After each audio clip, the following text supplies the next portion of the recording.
Hey guys, welcome back to the channel. In today's NBA, you better choose wisely because players who go in late in the draft are stars and some number one picks turn out to be bust. Management has to be very careful about who they choose and welcome into their franchise. And with that being said, today we'll look at some of the best trades since 2018. So let's get into the video. Before the thing exploded, I gave him a chance. You can rewind it and go back, and I said, if you get the three ball brothers, you're gonna survive this. So first we have Luka Doncic to Dallas.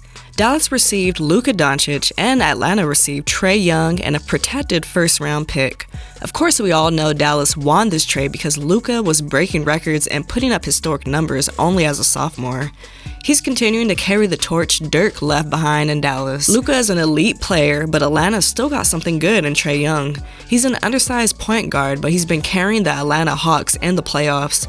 We'll have to continue to follow these two for years to say what kind of trade this turned out to be. But as of now, it seems like Dallas got a future Hall of Famer. Phyllis and Mike have both talked about Doncic perhaps being the guy with the highest floor. He is among the highest drafted international players of all time, the fifth international player ever to be drafted in the top three. Now, you've probably seen this stat all day as the discussions have started. We've got Luka here, and I know you're wearing an Atlanta hat, but if a trade goes through, according to Woj, you will actually be headed to Dallas. So let's talk through that, and how much communication have you had with the Dallas organization? Yeah, I've been talking to them, I've been talking to a lot of teams, but especially Dallas, they've been talking to me. They were so nice to me, and I'm glad, I'm just happy to be in the NBA, I'm just happy to be a part of that. And next we have Kawhi Leonard to Toronto. Kawhi Leonard and Danny Green were traded to the Raptors, and San Antonio received DeMar DeRozan, Jakob Poeltl, and a protected first-round pick.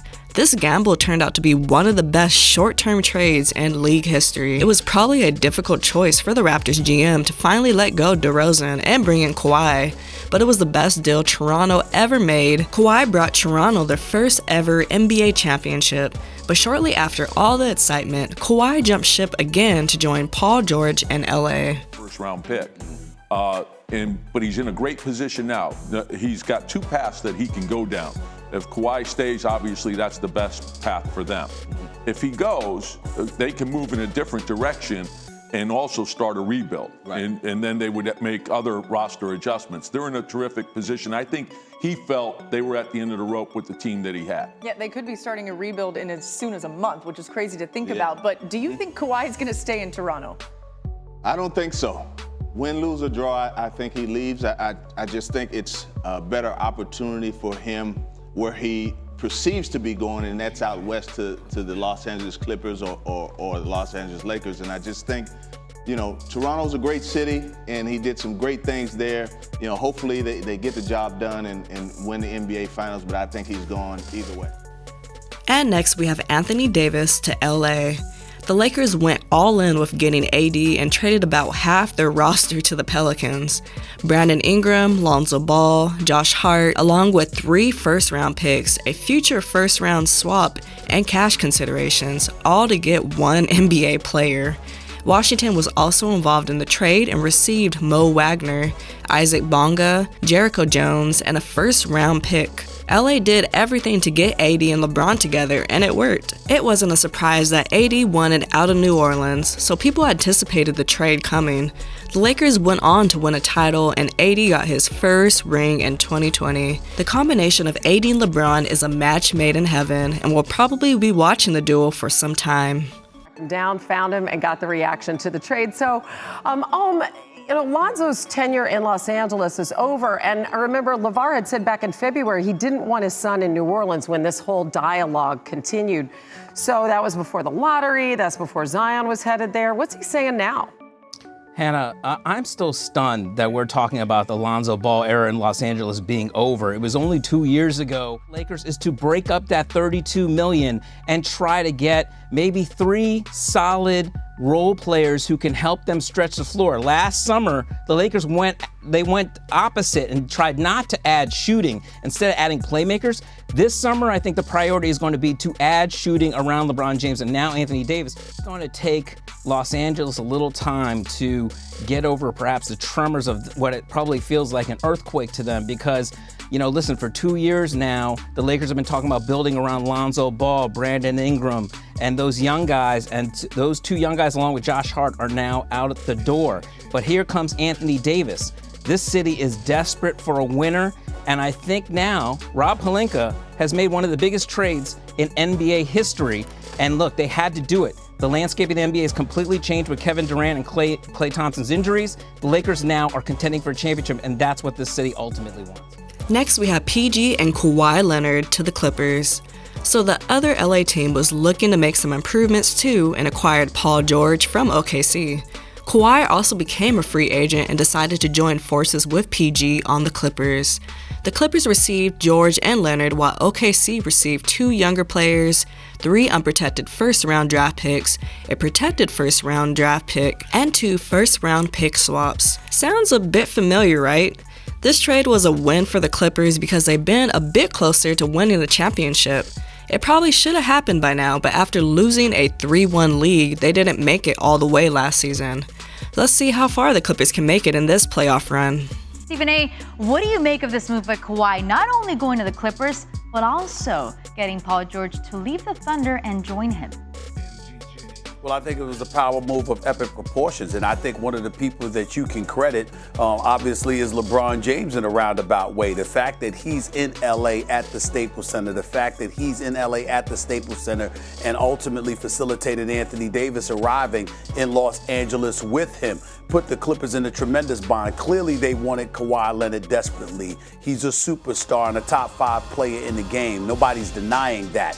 But the other thing that you have to take into consideration is that if you don't get him, then you're talking about the possibility, the threat of Kawhi Leonard being able to still be in the same arena, in the same city, playing with LeBron James, as opposed to you. And if you're the Clippers, you've got the richest owner in the sport. Your right-hand man is arguably the greatest executive in the history of the sport. And you have a Hall of Fame caliber coach in Doc Rivers. You got all of that at your disposal. And still, you're the fair-weather stepchild compared to the Los Angeles Lakers because all the stars came to them instead of you. Obviously, the Clippers could not allow that. So that's why not only was Kawhi Leonard able to facilitate his arrival in L.A., but he did so by ensuring that Paul George arrived with him and the Clippers were... And next, we have Chris Paul to Phoenix. The Phoenix Suns acquired Chris Paul, and the Thunder received Kelly Oubre Jr., Ricky Rubio, Ty Jerome, Jalen Lecque, and a 2022 first-round pick. What seemed to be an average trade because veteran Chris Paul in his later years actually worked out tremendously for the Suns. Chris Paul, along with Devin Booker, has been an incredible combo for Phoenix. Although the team has never been at the top of the league in years, they finished second in the West. CP3 has always been one of the top point guards in the league, and with his experience, the Suns have a solid chance to make it far in the playoffs. The Suns got a steal with CP3. Jalen Lecque, a 2022 first-round pick from Phoenix to Oklahoma City, who now have 17 first-round picks between now and 2026, and Ty Jerome, who was a draft pick of theirs last year in Phoenix. But for the Suns, bringing on Chris Paul at this point in his career off of a tremendous season, really recreated his value again with the Thunder last year. There were those who thought Oklahoma City might have to give an asset to get his contract off, and instead they get some good young players. They get another first-round pick. But the Suns, who played great in the bubble this summer with Monty Williams, Chris Paul, this is the first time in a very long time Robert Sarver has had this kind of leadership. And last, we have James Harden to Brooklyn. So Brooklyn already made a huge move with getting Kyrie Irving and then Kevin Durant, but late in the season they acquired James Harden from Houston. This blockbuster trade included 4 teams: the Nets, Rockets, Pacers, and Cavs. Harden was done and wanted out of Houston. He chose to jump in with his old teammate KD and Kyrie as they made a quest for the ring. The Nets made the right move with acquiring Harden in another formation of a so-called super team. Harden's been playing well for the Nets, and they have plenty of pressure on them to win it all this season. Brooklyn and Philadelphia were the 2 teams who were willing to kind of go the distance in putting packages together to try to get a player of James Harden's caliber.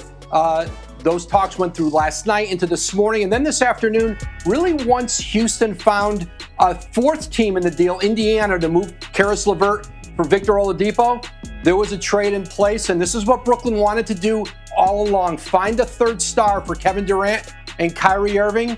They did it. They did it at a steep price, but they've landed James Harden.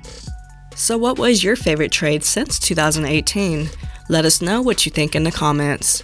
Thanks for tuning in to watch today's video. If you enjoyed it, hit that like button, subscribe to the channel, and I'll check you next time.